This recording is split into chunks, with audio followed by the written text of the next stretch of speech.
오늘은 정결한 마음이라는 제목으로 함께 말씀을 나누겠습니다. 우리는 태어나서 살아가면서 수많은 사람들을 만나게 됩니다. 제가 지금도 한국 가서 만나는 친구들은 철없던 중학교 시절을 마치고 고등학교를 들어가서 만났던 친구들임을 보면서 아무도 순수한 마음으로 만났던 친구들이기 때문에 시간이 지나도 크게 변하지 않는 마음으로 만나게 된다는 생각이 듭니다. 그런데 우리의 만남 속에서 순수한 마음과 영혼을 가진 사람들이 그런 사람들을 만난다는 것이 그리 흔하지는 않다는 것을 살아가면서 알게 되었습니다.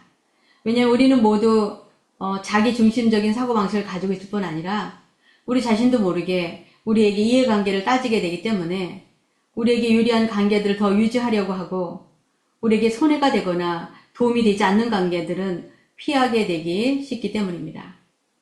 근데 아주 드물게 나이가 들어서 만난 관계임에도 순수하고 정직한 분들을 만나게 되기도 합니다. 그런 분들은 대부분 신앙을 가진 분들임을 보면서 하나님 안에서 정직하고 정결한 영혼을 가진 이들은 사람들뿐만 아니라 하나님도 기뻐하시며 귀하게 여기신다는 것을 보게 됩니다. 성경에 이름이 언급된 인물들은 약 3,000명가량이 되는데 그 중에서 약 200명의 인물들은 그들의 이야기가 기록되어 있습니다. 그 200여 명의 성경에 기록된 인물 중에서도 정직한 사람으로 언급된 인물은 신구약을 통해서 5명 정도밖에 없는데 아담의 둘째 아들 아벨, 다윗, 요셉과 욥 4명은 구약 성서의 사람들이고 오직 1명만 신약에서 언급되었습니다. 그가 바로 오늘의 본문 말씀 요한복음 1장 47절에 언급된 나다나엘입니다. 47절에 이렇게 말씀하는 것을 보게 됩니다. 예수께서 나다나엘이 자기에게 오는 것을 보시고 그를 가리켜 이르시되 보라 이는 참으로 이스라엘 사람이라 그 속에 간사한 것이 없도다. 나다나엘은 예수님의 12제자 중에 한 명입니다. 그의 이름의 뜻은 하나님께서 주신 자, 하나님의 선물이란 뜻입니다. 그의 또 다른 이름은 바돌로메라고 합니다. 바라는 말은 아들이란 뜻이고 돌로메는 그의 아버지의 이름이기 때문에 바돌로메는 돌로메의 아들이다 라는 뜻입니다. 성경에서 베드로와 요한처럼 함께 그와 자주 언급된 인물은 빌립입니다. 왜냐하면 빌립이 예수님을 나다나엘에게 소개했기 때문입니다.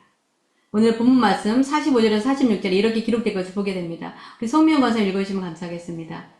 45절에서 46절 요한복음 1장 45절에서 46절 빌립이 나다나엘을 찾아 이르되 모세가 율법에 기록하였고 여러 선지자가 기록한 그 일을 우리가 만났으니 요셉의 아들 나사렛 예수니라. 나다나엘이 이르되 나사렛에서 무슨 선한 것이 나올 수 있느냐. 빌립이 이르되 와서 보라 하니라. 아멘. 예수께서 네, 거기까지. 예, 감사합니다. 이 말씀에서 나다나엘은 빌립이 메시아를 만났는데 그가 나사렛 예수라고 하니까 무슨 그런 나사렛 같은 촌동네에서 그런 위대한 분이 나겠는가 하며 믿지 못하는 것을 보게 됩니다. 왜냐하면 나사렛은 종교적, 정치적 중심지였던 예루살렘에 비해서 너무나 작고 미천하고 초라한 마을이었기 때문입니다. 그러나 그가 빌립의 말을 반신반의하면서 주님께로 가까이 오자 주님께서 그에게 간사한 것이 없다고 말씀하십니다. 그래서 나다나엘이 어떻게 자신을 아시느냐고 오늘의 본문 말씀 48절에 이렇게 주님께 묻습니다. 나다나엘이 이르되 어떻게 나를 아시나이까? 예수께서 대답하여 이르시되 빌립이 너를 부르기 전에 내가 무화과 나무 아래 있을 때에 보았노라. 예수님께서 나다나엘을 무화과 나무 아래 있을 때 보셨다는 말은 그 당시 유대인들이 잎이 무성한 무화과 나무 그늘에서 율법을 묵상하고 하나님께 기도하는 장소로 사용했었습니다.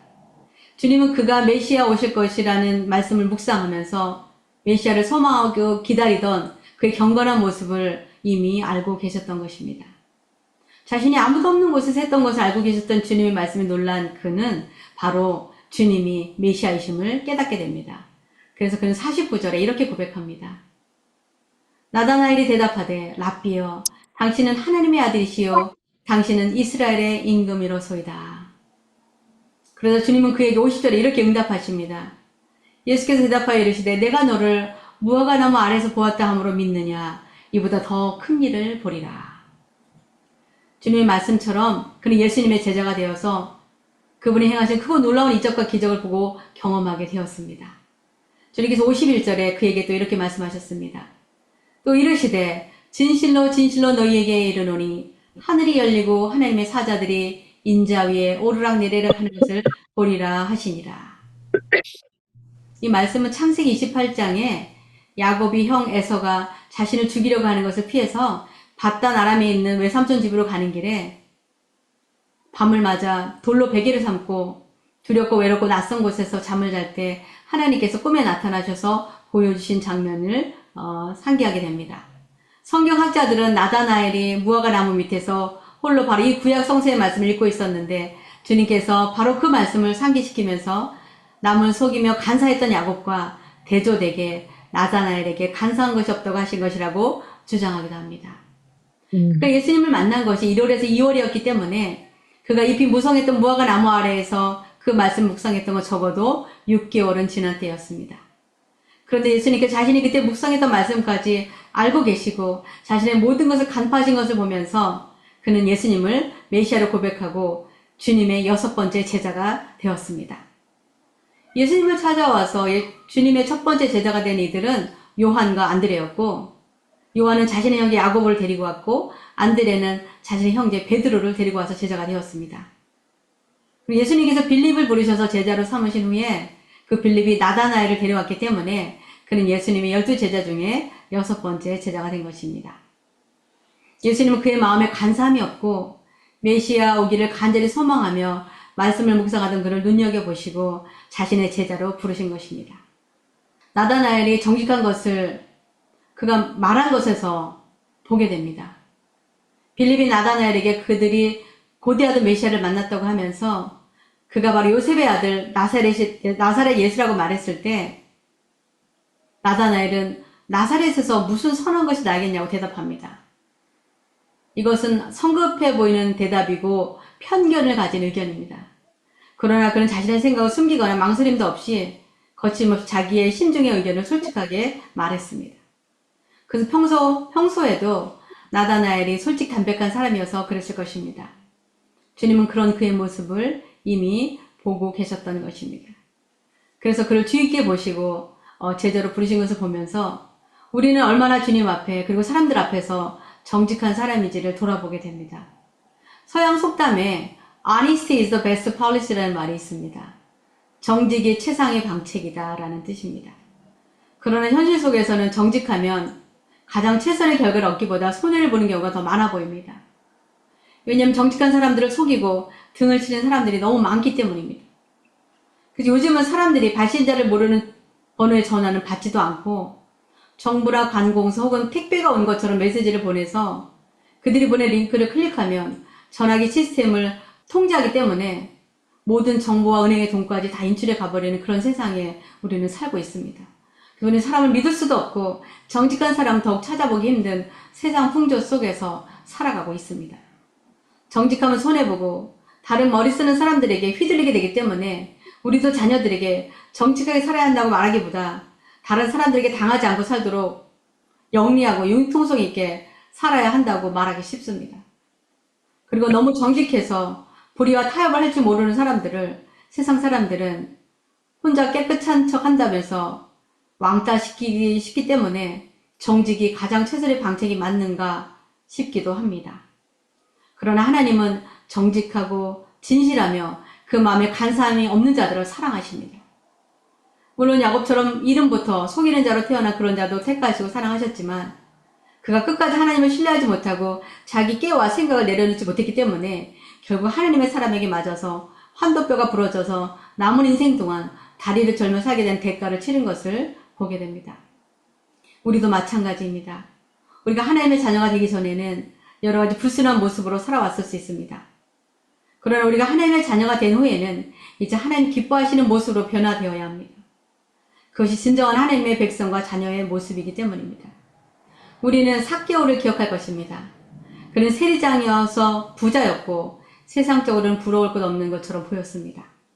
그러나 주님이 지나가신다는 소문을 듣고 키가 작아서 사람들 틈에서 주님을 볼 수 없었던 삭개오는 뽕나무에 올라가면서까지 주님을 보고 싶어하는 마음속 열망이 있었습니다.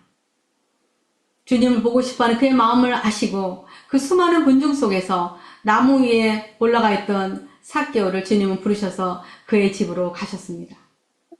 자신이 그토록 보고 싶고 만나고 싶었던 주님께서 자신을 보시고 자신의 이름을 부르시며 나무에서 내려오라고 하신 후에 자신의 집을 찾아주신 것이 너무 귀하고 감사해서 그는 누가복음 19장 8절에서 9절에 이렇게 고백합니다. 우리 박주희 형님 읽어줄 수 있으실까요? 누가복음 19장 8절에서 9절. 삭개오가 서서 주께 여짜오되 주여 보시옵소서 내 소유의 절반을 가난한 자들에게 주겠사오며 만일 누구의 것을 속여 빼앗은 일이 있으면 내 갑절이나 갚겠나이다. 예수께서 이르시되 오늘 구원이 이 집에 이르렀으니 이 사람도 아브라함의 자손이미로다. 아멘. 아멘. 그리고 예수님 만난 후에 거두고 모으는 자에서 나누어 주는 자로 바뀌었습니다. 삭개오가 자신이 속여 빼앗은 것이 있다면 4배나 갚겠다고 장담한 것은 어쩌면 그는 그렇게 하지 않았기 때문에 그렇게 말을 하지 않았나 하는 생각이 듭니다. 왜냐하면 삭개오라는 그의 이름의 뜻이 순결하다라는 뜻이기 때문이고 유대인들의 이름은 그의 성품과 인생을 나타내기 때문입니다. 그 예수님께서 명하신 것도 아님에도 스스로 자신의 재산을 절반이나 가난한 자들에게 나눠주겠다고 선언한 그의 태도는 그의 선한 성품을 보여주고 있습니다. 우리에게도 이런 변화가 있어야 합니다. 우리도 지금까지는 하나님 기뻐하지 않는 모습으로 살아왔다면, 주님을 구주로 믿고 우리 삶의 주인으로 모시기로 결단했다면 더 정직한 모습으로 변화되어야 합니다. 그리고 다른 이들이나 하나님 앞에서 더 진실하고 정결해져야 합니다. 그래야 진정한 구원을 받을 수 있기 때문입니다. 성경에 정직하다고 표현된 다윗과 요셉과 욥은 모두 모진 고난들을 경험한 사람들입니다. 그러나 그들은 모두 하나님의 큰 축복을 또한 받게 된 자들입니다.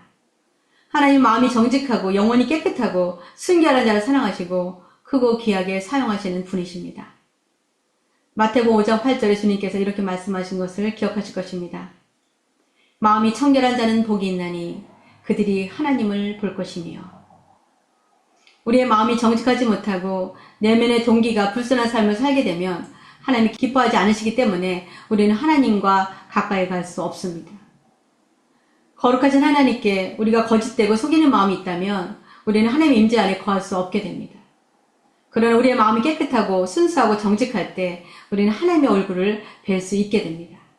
마치 삭개오가 주님을 향한 순수한 마음을 가지고 사모하며 주님 가까이 나가고 싶어하자 그가 마침내 주님의 얼굴을 대면했을 뿐만 아니라 주님과 교제하며 식사하며 자신뿐만 아니라 온 가족의 구원을 받게 된 것도 마찬가지입니다. 그가 만약 바리새인들처럼 겉으로는 율법을 철저히 잘 지키고 신앙생활 잘하는 것처럼 보이지만 먼 발치서 도대체 예수란 자가 어떤 자에게 여기를 지나간다고 하나 얼굴이라도 한번 보자라는 마음으로 길거리에 나왔다면 주님은 그들의 마음의 완악함과 불순함을 보시고 만나주지 않으셨을 것입니다. 그런 그들 앞에서 주님은 유대인들이 멸시하며 사람 취급하지 않지만 진심으로 주님을 만나기를 원했던 세리장 삭개오를 지명하여 부르시고 그의 집에 가셔서 식사하고 교제하심으로 겉모습이 아닌 주님 만나기를 진정으로 사모하며 마음이 순수한 이들을 사랑하시고 축복하심을 보게 됩니다. 말씀을 맺겠습니다. 주님께서 빌립을 통해 주님께 나오는 나다나엘을 보시고 속에 간삼이 없다고 칭찬하셨습니다. 그리고 그 간절히 구세 좋으심을 갈망하며 무화과 나무 아래에서 말씀을 묵상하던 모습을 상기시키자 그는 곧 예수님을 메시아로 알아보고 주님을 하나님의 아들이시며 이스라엘의 왕이라고 고백합니다. 그의 정직하고 순수한 영혼은 곧 메시아를 알아보고 그분의 얼굴을 보고 교제하며 따르는 제자가 되었고 주님이 행하신 놀라운 이적과 기사도 보게 되었습니다. 그리고 자신이 맞는 예수 그리스도를 전하는 복음 전도자로 살게 되었습니다. 예수님은 무화과 나무 밑에서 메시아를 기다리던 나다나엘을 알아보신 것처럼 주님을 보고 싶어하고 사모하는 마음으로 나무 위까지 올라가서 주님의 얼굴을 보고자 하는 삭개오의 그 순수한 열망을 아시고 부르셔서 그를 믿음의 가장으로 변화시켜 주셨습니다.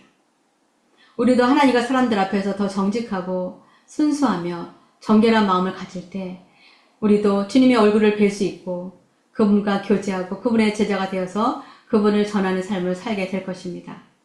하나님은 겉으로만 그럴듯한 신앙이처럼 보이고 다른이들 앞에서 먼저 열심히 섬긴 것 같지만 실제로는 마음이 순수하지 못하고 머릿속으로 계산하며 자신의 어떤 작은 희생도 감당하지 않으려고 하면서 순수한 열정을 가진 이들에게 봉사와 희생을 하게 하는 그런 사람들을 기뻐하지 않으십니다.